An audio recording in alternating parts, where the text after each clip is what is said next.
अजीज़ तलबा, आज हमारा जो है सिविल थर्ड ईयर का सब्जेक्ट एडवांस क्यूएस का नेक्स्ट टॉपिक है। आज इसकी थ्योरी हम पढ़ेंगे। तो टॉपिक है हमारा एनालिसिस ऑफ रेट्स का तजिया। आप इस टॉपिक को सेकेंडरी कोर्स में पढ़ चुके हैं, थर्ड ईयर के कोर्स में भी इसका काफ़ी सारा हिस्सा शामिल है। और ये बात ध्यान में रखिएगा कि कोई भी टॉपिक जो होता है उसमें तो हमारे सामने ज़्यादा अहमियत का हामिल होता है जब उसका इस्तेमाल फील्ड में। तो ये टॉपिक है, ये फील्ड में इसका बहुत ज़्यादा इस्तेमाल है। फील्ड के काम के दौरान आपको रेट्स से वास्ता पड़ता है, जो कि पहला हमारा लेक्चर होता है जब हम स्टार्ट करते हैं क्यूएस या एस्टिमेशन।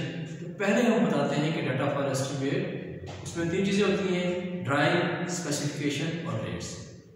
तो रेट्स जो है इसके बारे में तफसील से बात पहले आ चुकी होगी आपके सामने कि बाज़ औक़ात आप शेड्यूल ऑफ रेट से रेट लेते हैं और बाज़ औक़ात खुद तजिया करते हैं। और ये भी अपने ज़हन में बात रखिएगा कि हम शेड्यूल ऑफ रेट्स को भी विजुलाइज करते हैं, उसको दोबारा चेक करते हैं कि हाँ या मार्केट से हमारे रेट्स जो हैं ये मैच कर रहे हैं या नहीं।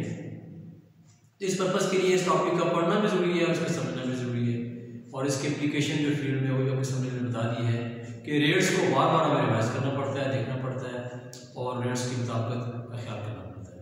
तो सबसे पहले इस टॉपिक की हम जो डेफिनेशन है उसको रिवाइज कर लेते हैं। डेफिनेशन है इस टॉपिक की कि किसी भी आइटम ऑफ वर्क का फी यूनिट रेट मालूम करना, फी इकाई रेट, किसी भी आइटम ऑफ वर्क का फी यूनिट रेट मालूम करना, इस पर्पज़ के लिए एनालिसिस ऑफ रेट होता है। अब फी यूनिट रेट से क्या मुराद है? जैसे कि आप ब्रिक वर्क करते हैं तो ब्रिक वर्क की जो मेरी यूनिट होती है वो होती है क्यूबिक फीट या क्यूबिक मीटर। आरसीसी वर्क करते हैं तो उसकी मेरी यूनिट होती है, पेमेशी यूनिट होती है क्यूबिक फीट या क्यूबिक मीटर। अब हमें रेट निकालना होता है कि एक मुकाम फुट यानी एक क्यूबिक मीटर, एक क्यूबिक फीट का रेट क्या होगा। तो उस पर्पज़ के लिए हमें एनालिसिस ऑफ रेट करना होता है।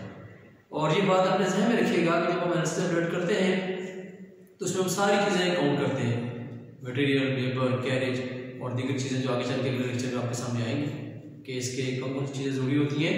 तो ओवरऑल इसका जो डेफिनेशन है वो ये है कि किसी भी आइटम ऑफ वर्क का फील्ड यूनिट रेट मालूम करना। आइए अब चलते हैं इसके पर्पसेस की तरफ, इसके मकासद की तरफ कि एनालिसिस ऑफ रेट्स करने से हमें क्या फ़ायदा होगा, इसका यूज़ क्या या पर्पसेस क्या है। देखिए, जब भी हमें किसी भी आइटम ऑफ वर्क का रेट मालूम करना है तो एनालिसिस करना पड़ेगा, या दूसरे लफ्ज़ों में बने हुए रेट को चेक करें। नेक्स्ट इसका पर्पज़ ये है कि जो रेट हमारे लगे हुए हैं उन रेट्स की मुताबिकत बनाना मार्केट रेट्स के साथ। जैसे कि आपने देखा होगा कि अक्सर हम शेड्यूल ऑफ रेट्स को फॉलो करते हैं, एमईएस का हो या पीरियोडिटी का हो। तो शेड्यूल ऑफ रेट को जब फॉलो करते हैं तो हमें रेट्स को मुताबिकत करनी पड़ती है मार्केट रेट्स के साथ, क्योंकि कॉन्ट्रैक्टर जो होता है अगर वो कम रेट पे काम करता है तब भी उसे रिबेट देना पड़ता है, और अगर ज़्यादा रेट पे काम करता है तो उसे प्रीमियम देना पड़ता है गवर्नमेंट से। तो इस पर्पज़ के लिए हमें जो है रेट की मुताबिकत करनी पड़ती है। नेक्स्ट इसका पर्पज़ ये है कि किसी भी आइटम ऑफ वर्क का रिबेट की वैल्यू तय करना कि कितना रिबेट खरीदार देगा, या प्रीमियम यानी गवर्नमेंट कितना इस रेट में इजाफा देगी। तो ये भी विजुलाइज करने के लिए, कैलकुलेट करने के लिए हमें एनालिसिस ऑफ रेट्स करना पड़ता है। उसके बाद जो हमारा रेट्स हम बनाते हैं, आपने देखा होगा कि शुरू में हमने बात की स्पेसिफिकेशंस की। इससे पहले जो हम थ्योरी पढ़ चुके हैं स्पेसिफिकेशन की बात की, तस्रीहात के मुताबिक। देखिए, तस्रीहात जो है वो काम करने का म्यार होती है, किसी भी काम के करने का म्यार तस्रीहात होती है। स्टैंडर्ड जो होता है म्यार, वो उसकी स्पेसिफिकेशंस होती है। अब आप जो एनालिसिस ऑफ रेट्स करते हैं तो एनालिसिस ऑफ रेट करते हुए आपको जो काम की म्यार है उसको समझ रख के उसका रेट्स का तय करना पड़ता है। मसलन फर्स्ट क्लास ब्रिक वर्क का रेट और होगा और सेकंड क्लास ब्रिक वर्क का रेट और होगा।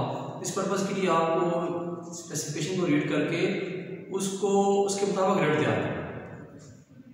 और जब भी कोई आपने आर्टिकल फ्राहम करना होता है, जैसे इसका जो ऑब्जेक्टिव है, जब भी कोई आर्टिकल फ्राहम करना होता है, फॉर एग्जाम्पल अगर आप सप्लायर हैं और आप गवर्नमेंट को काम करके दे रहे हैं, तो उस वक्त भी आपने उस आर्टिकल का रेट तय करना होता है।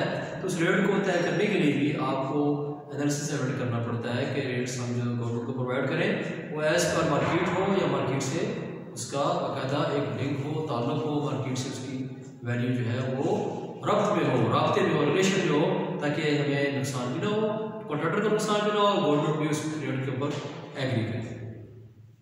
तो ये मोटे मोटे ने आपके सामने कुछ पॉइंट्स अर्ज किए हैं, ये पर्पसेस हैं एनालिसिस ऑफ रेट्स के। ये बात अपने ध्यान में रखिएगा कि एनालिसिस ऑफ रेट्स को स्टडी करने के फायदे क्या होंगे, तो इसके बारे में बात करते हैं ताकि आपके सामने बात आ जाए।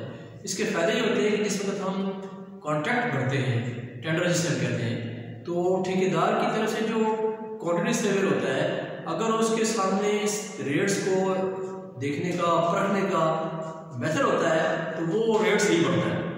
जब वो सही रेट बढ़ता है तो ठेकेदार को अल्टीमेटली जो ठेका है, कॉन्ट्रैक्ट है, वो मिल जाता है और इसकी बुनियाद पर उसका जो काम शुरू होता है। इसलिए ये अपने ये हमारे जहन में होना चाहिए कि जो रेट्स हैं वो हमारे, जब हमारे गवर्नमेंट से काम करते हुए वास्ता पड़ेगा टेंडर भरते हुए, तो हमें इसकी बहुत जरूरत पेश है। इसी तरह जब प्रोजेक्ट शुरू होता है, एग्जीक्यूशन ऑफ वर्क, प्रोजेक्ट शुरू हो जाता है, काम शुरू हो जाता है, उस दौरान जो क्वांटिटी सर्वेयर होता है वो इन्हीं रेट्स को बार बार चेंज करता रहता है ड्यू टू मार्केट की जो वेरिएशन ऑफ रेट है, उसके लिहाज से उसको भी अगर ये इस बात का एक्सपीरियंस होगा तो वो सही तरीके से इसको चला सकेगा। इसलिए जो हमारे क्वांटिटी सर्वेयर होते हैं वो फील्ड में काम करते हुए जो मार्केट रेट्स होते हैं उनको लाजमी सामने रखते हैं, और इसके साथ जो है जो हमारा बिल बनता है, रनिंग बिल्स जो होते हैं हमारे, तो रनिंग बिल्स में अगर कोई इस तरह की यानी वेरिएशन आई है तो वो उसको मेंशन करते हैं प्रीमियम की सूरत में या रिग्रेट की सूरत में। तो मुझे उम्मीद है आप लोगों को ये दोनों चीज़ें समझ आ गई होंगी, एनालिसिस ऑफ रेट्स और उसके बाद इसके पर्पस। शुक्रिया।